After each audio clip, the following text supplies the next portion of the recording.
こんにちは。今日は密かに実は私ノートというものを書いてるんですけども、そのノートにね投稿しているある一つの記事をもとに今日は同伴についてお話ししたいと思います。ノートの URL は概要欄に貼っておりますので、ぜひよかったらね他にも夜の仕事をされている方にたくさん参考になる記事をアップしたいと思っておりますので、そちらの方見ていただけたらと思います。同伴は今まで YouTube でもねもう何度も説明して何度も取り上げたんですけども、ノートに簡潔におまとめしている私のね同伴、なぜ必要か、取り方のコツ、できなければどうなるのっていうところを今日はねお話できたらと思います。まず同伴というとどういうことを思い浮かべますか？お店に入るまでにねお食事をしたり、例えば買い物に行ってきたり、相撲を見に行ったりとか、そういうあと映画とかね、ゴルフもありますね。そういう風にお店に入るまでに、どっかに行って、そして8時半に入るのを同伴と言います。この8時半っていうのはお店によって違うんですけども、だいたいの銀座のクラブが8時半、早いところが8時15分ぐらいに設定しているところが多いかなと思います。8時15分ぐらいっていうと、じゃあ食事は何時に始めればいいのと、だいたい6時半ですね。6時半スタート、早い人は6時、遅い人は7時。7時だと1時間ぐらいでバタバタして、でも間に合うかなという感じです。そういうふうに皆さんはお食事をした後にお店に入っております。同伴のノルマ、クラブはどういうふうに設定されていますか？私も、新地と銀座合わせてクラブは7軒ほど行っております。7軒のクラブ行ったんですけども、その全てのクラブが日給制でした。日給制というのは、あなたはじゃあヘルプなんで日給4万円ね、日給4万5千円ね、じゃあ売り上げあるから5万円ね、数字があるから7万円ね、みたいな感じで日給が決まっておりました。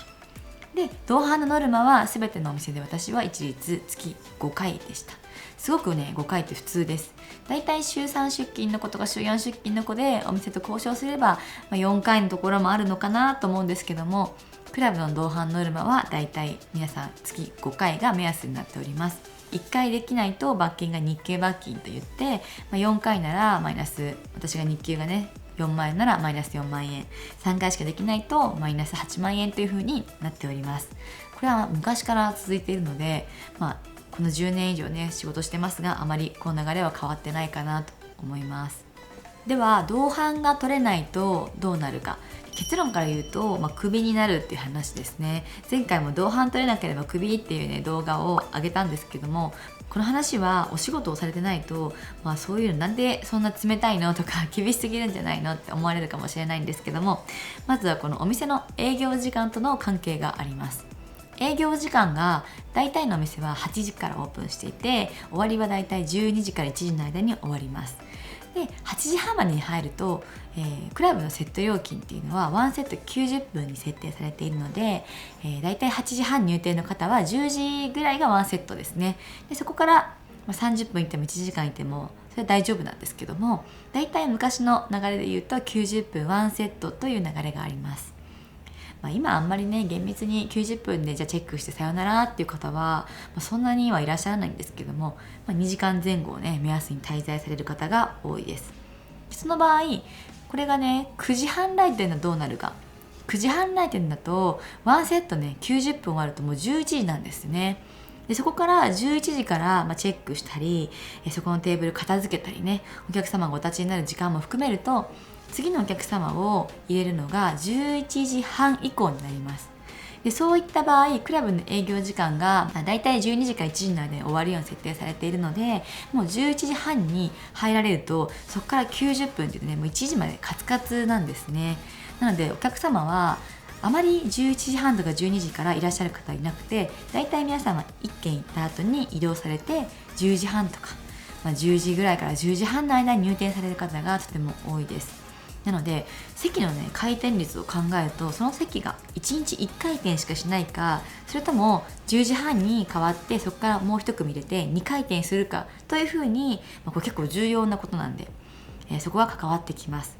なのでお店からするとやはり9時前8時半台に来店の予約を取れるホステスさんというのはとても重宝されます。そこはねもう2組確約されているようなものですからね。だからそのテーブル自体がもうお客様の単価が10万か20万かわからないですけども、1日2回転するといえばね、銀座のクラブは営業時間が4時間から5時間しかないので、そういう風にね、何時まで入るというのが非常に重要になってきます。だから女の子がね、その同伴ができないっていうのはね、やっぱ来店の予約、例えば10時でも11時でもいいじゃないって思われるかもしれないんですけど、常にね入れ替わりしてお店が活気あるように満席な状態になるには、やはり早めの時間をね、予定を埋めるっていうのが非常に重要になっております。さて、実際皆さん同伴できてますかというところなんですけども、私が去年オープンしたブレアドゥというね、ポルシェビルの2階にあるクラブの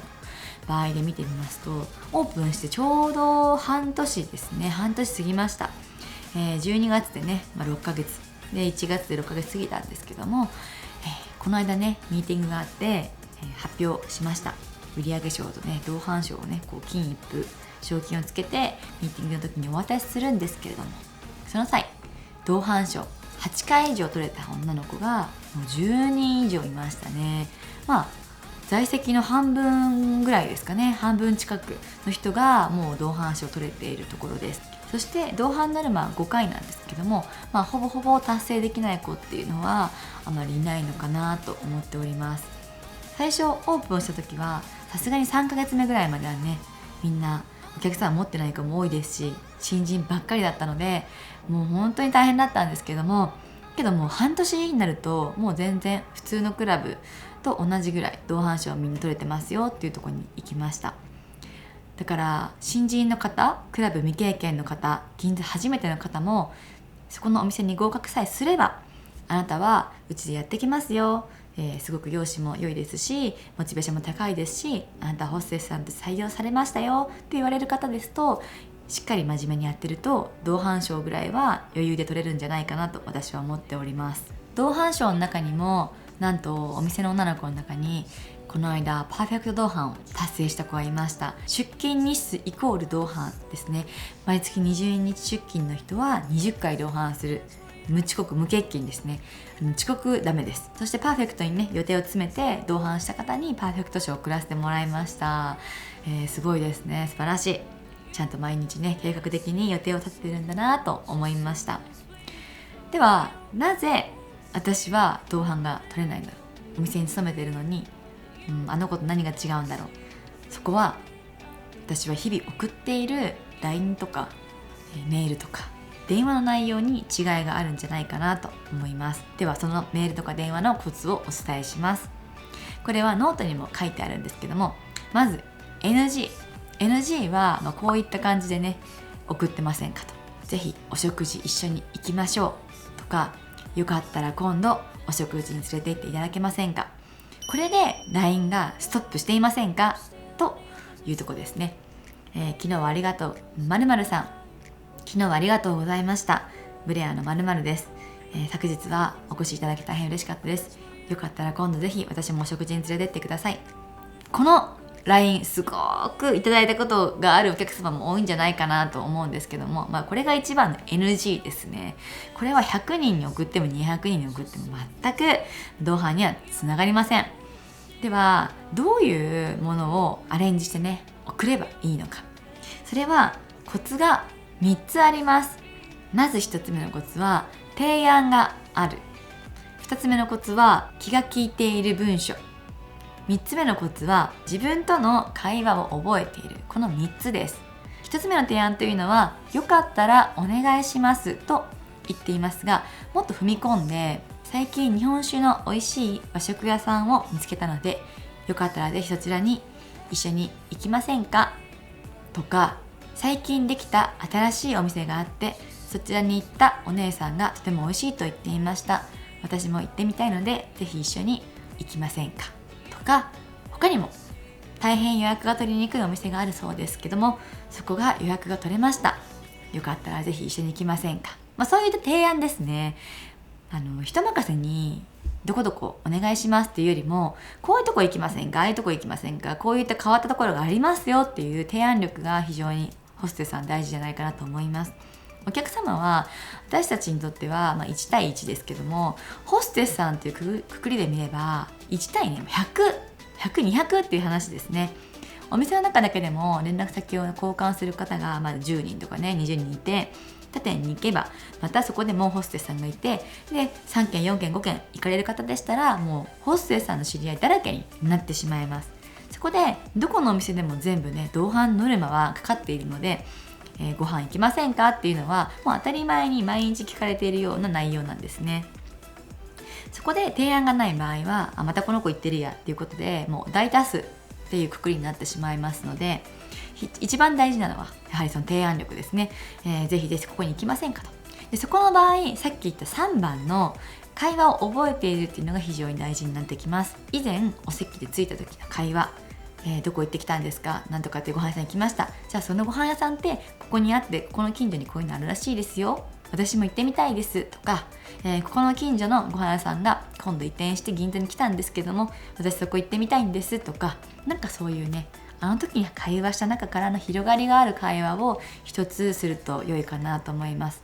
するとあの子は僕のことをよく覚えてるな、僕もその会話した記憶があるなということで、少し他店の女性とか同じ店のホステスさんの中でも印象に残る女性になれるかなと思います。でそこで2番ですね、気が利いたメール。そこの文章をうまく組み立ててストーリー立てて、提案することによって多少気が利いている子という認定されて、やはり一つね、レベルがアップするんじゃないかなと思います。もう本当にねこれは難しいんですけど、できれば簡単ですね。